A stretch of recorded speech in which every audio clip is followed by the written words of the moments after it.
हर शहर की ना अपनी कुछ कहानियां होती हैं। कुछ किस्से जो बस चाय की दुकानों पर शुरू होते हैं और वहीं खत्म, कुछ अफवाहें जो हवा में ही घुल जाती हैं।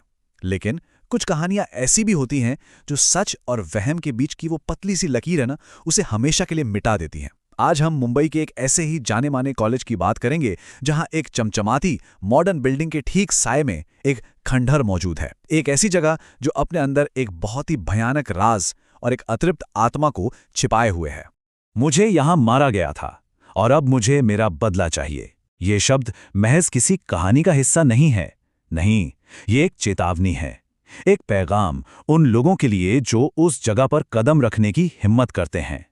ये एक ऐसी आत्मा की चीख है जो ना जाने कब से इंसाफ के इंतजार में उसी इमारत की दीवारों में कैद है। तो हमारी ये कहानी हमें ले चलती है मुंबई के जुहू इलाके में मशहूर SNDT महिला कॉलेज, एक ऐसा इंस्टीट्यूट जो हजारों लड़कियों का भविष्य बनाता है। पर इस कॉलेज की एक नहीं बल्कि दो पहचान है। एक वो जो रोशनी में है और दूसरी जो घने अंधेरे में डूबी हुई है। यहाँ का जो कंट्रास्ट है वो सच में हैरान कर देता है। एक तरफ है नई बिल्डिंग, चहल पहल, उम्मीदें, सपने, जहां आज भी क्लासेस होती हैं, और ठीक ठीक उसके बगल में खड़ी है वो पुरानी वीरान इमारत, मानो जैसे वक्त ने उसे भुला दिया हो। उसकी टूटी खिड़कियों से झांकती हैं तो बस खामोशी।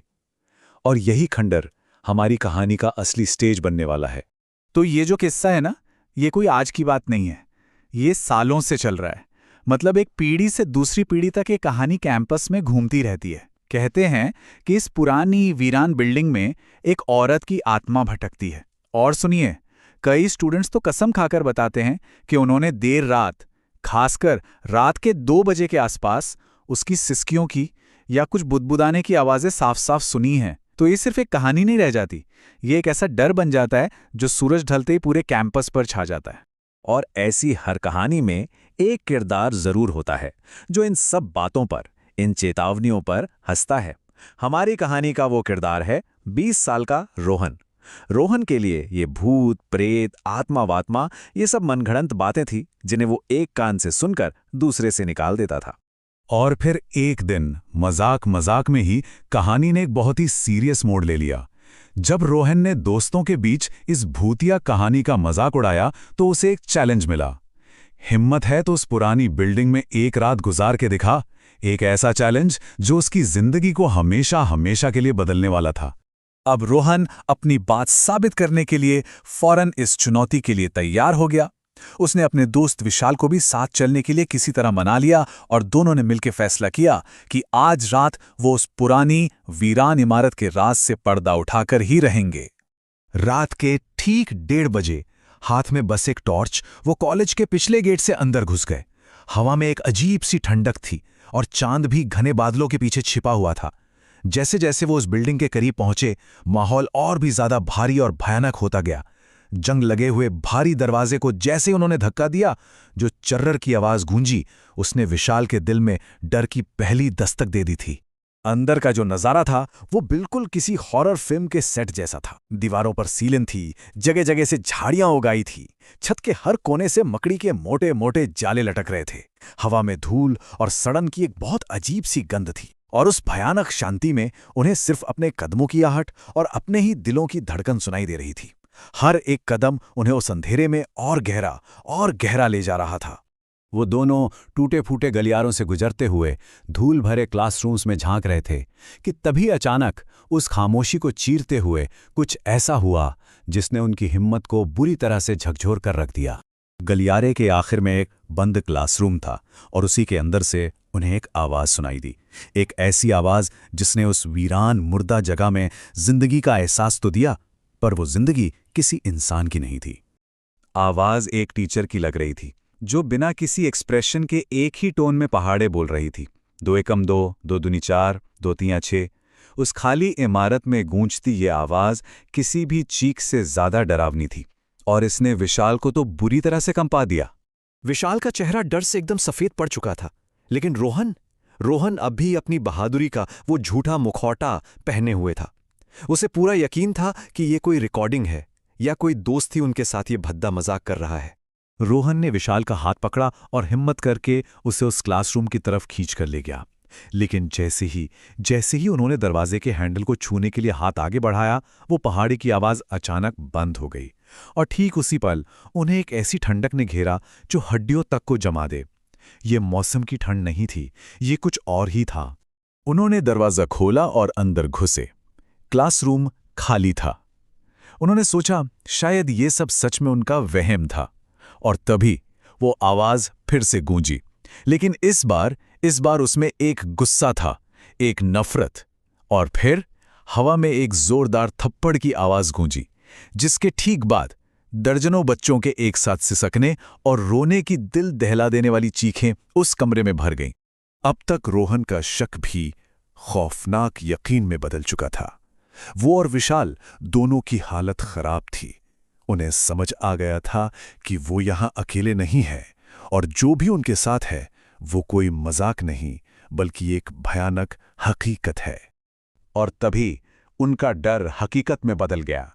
उन्होंने अपनी आंखों के सामने देखा, क्लासरूम के उस पुराने ब्लैकबोर्ड पर चौक का एक टुकड़ा अपने आप हवा में उठा और खुरचने की आवाज के साथ उस पर शब्द उभरने लगे, मुझे यहां मारा गया था। ये देखते ही दोनों दोस्तों की रूह कांप गई। उन्होंने एक दूसरे की तरफ देखा तक नहीं, बस बिना सोचे समझे उस क्लासरूम से निकलकर बाहर की तरफ भागे।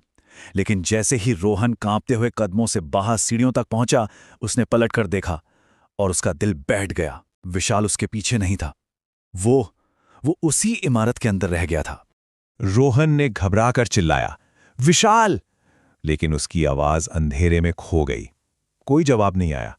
तभी उसकी नजर ऊपर पहली मंजिल की एक खिड़की पर पड़ी और उसने देखा विशाल का चेहरा शीशे से चिपका हुआ है। वो अंदर फंस गया है और बेबसी में रोते हुए खिड़की पीट रहा है। एक पल के लिए रोहन के पैर जम गए, लेकिन वो जानता था उसे अपने दोस्त के लिए वापस उस नर्क में जाना ही होगा। अपनी सारी हिम्मत जुटा के रोहन वापस अंदर भागा। जब वो उसी क्लासरूम में पहुंचा तो सामने जो नजारा था उसने उसकी आत्मा तक को कंपा दिया। विशाल जमीन पर एक कोने में दुबका सिसक रहा था और उसके सामने वो खड़ी थी, धूल भरी काली साड़ी पहने बिखरे बालों वाली एक औरत। उसके हाथ में एक छड़ी थी जिससे वो विशाल को धमका रही थी। पर सबसे खौफनाक था उसका चेहरा। उसकी स्किन सड़ी हुई लग रही थी, चेहरा बुरी तरह सूजा हुआ था और उसकी आंखों में पुतलियां नहीं थीं, वो बिल्कुल सफेद थीं। जैसे ही उन खाली आंखों ने रोहन को देखा, उसका सड़ा हुआ चेहरा एक पागलपन भरी मुस्कान में बदल गया।